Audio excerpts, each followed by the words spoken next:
Taekwondo team atau sa second regional Taekwondo Konapumsi Champion ka bronze. Ang dumagiti Taekwondo team subling na ilang nga overall champion sa Taekwondo sa Tibok Region. Ang mga players sa Taekwondo team sa dumagiti kasamtangan nga nagpansay-pansay ilalom sa mando ni Master Joshua Kim, ang regional head instructor sa Philippine Taekwondo Association. Matod pa ni Master Kim, ang dumagiti team gilauman nga murepresentar sa Region 7 atol sa National Taekwondo Competition sa kauluhan karong bulan sa Agosto.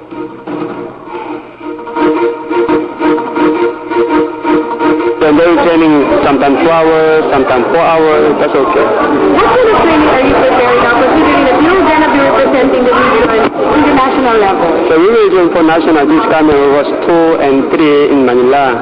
So it depends on the parents' budget, so you can go national. Considering if the parents will not allow their children to go. Depends. Depends on the parents. Yes. But would you encourage the parents? I will encourage them to all join for national, so that we can join for international someday.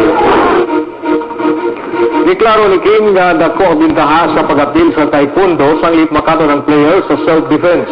Gawa sa self-defense, makapunusab nini ang disiplina sa kaugalingon o ang healthy nga lawas.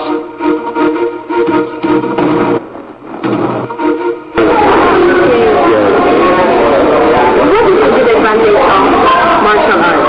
Martial art, they will learn the self-defense, they focus discipline, and then they also have to be humble, be respect others.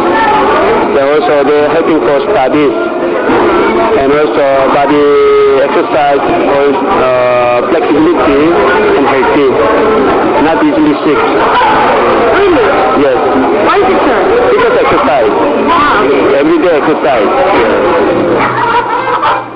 Ang mga nakakuha ang gold medal sa individual category nagakit sila kanila ni Brand Gador, Blaine Gador, Pia Gabriel Dorme, Jason Lagahit, Kate Cheng, Christian Josen, Paul Kaluskusan, Paulo Gabriel Dorme, Bizalel Kim, Leyan Gabriel Tan o Rafael Ramos, Karen Slenker, John Benedict Tan, Norisel Kapasag, David Masangkay o Criso Wistenbrock.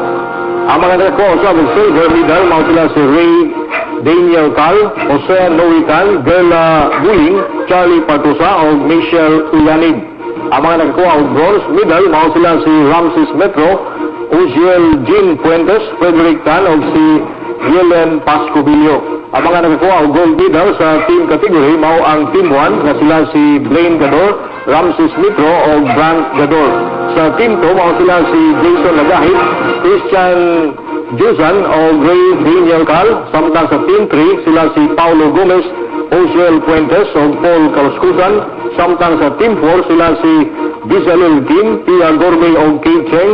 Samtang sa team 5, sila si Lian Tan, Gerla Buing o Karen Slenker.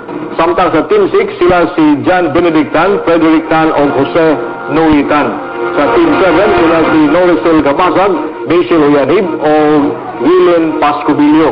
Samtang sa team 8, sila si David Masangkay, Chico Raos, Lord Johnson Biligero.